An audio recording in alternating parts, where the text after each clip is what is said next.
با اشتراک نماینده پروکراتور شهر دوشنبه، پروکورور ناحیه شامنصور، مسئولین ریاست وزارت کارهای داخلی در شهر دوشنبه، شعبه وزارت کارهای داخلی دو در ناحیه شامنصور، رهبری سرریاست معارف پایتخت با آموزگاران و والدین و خوانندگان صنف‌های 8 و 11 مؤسسه تحصیلات میانه عمومی حدود ناحیه وابسته به مسائل مربوط به همکاری‌های طرفین مقامات حفظ حقوق و معارف و عائله و خوری برگزار گردید. ضمن ملاقات سردار شعبه نظارت اجرای قانون‌ها اوید به نابالغان و جوانان پروکراتور شهر دوشنبه اوید به سطح قانونشکنی در بین نورسان و جوانان با ذکر فکت و دلایل مشخص سخنرانی نمود. با اطلاع مسئولین، گرچنده در نتیجه چوراندیش‌های همیشگی مقامات حفظ حقوق سطح جنایتکاری مخصوصاً جنایت‌های اوباشی با استفاده از سلاح سرد در بین نابالغان و جوانان سال تا سال کاهش یافته ایستاده باشد هم، ولی هنوز این قناعتمند کننده نبوده. بعضی نورسانی هستند که وقتی پرقیمت خود را به عمل و کردارهای نامطلوب و بیهوده‌گردی صرف می‌کنند که در بیشتر موارد عاقبت به جنایتکاری آورده می‌رساند. مسئله اساسی این با خود گرفتن و استفاده آلات‌های خلنده و برنده از قبیل کارد و کاستت از جانب برخی از نابالغان و به بازی‌های کامپیوتری که به روح و روان نابالغان ضرر می‌رساند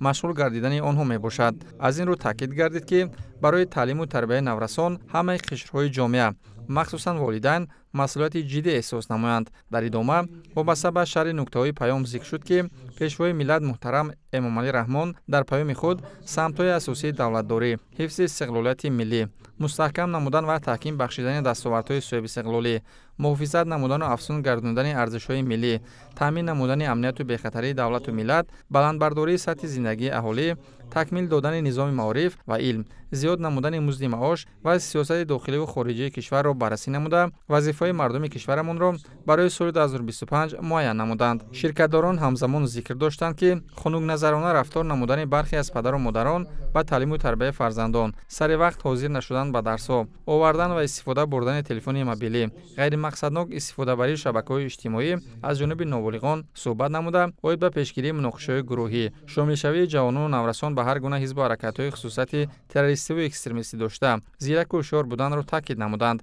همزمان باید به مشغول شدن به ورزش، بردن طرز حیاتی سالم، دانش آموزی و خوانش نمونوی، احترام والدین و استادان، صداقت و محبت به خلق و وطن و دوری جستن از رفیقان بد و اشخاص جنایت پیشه و عملهای غیرقانونی اندیشه‌رانی صورت گرفته نورسان و جوانان را با آموزش علم و معرفت و رفتار و گفتار نمونوی هدایت نمودند.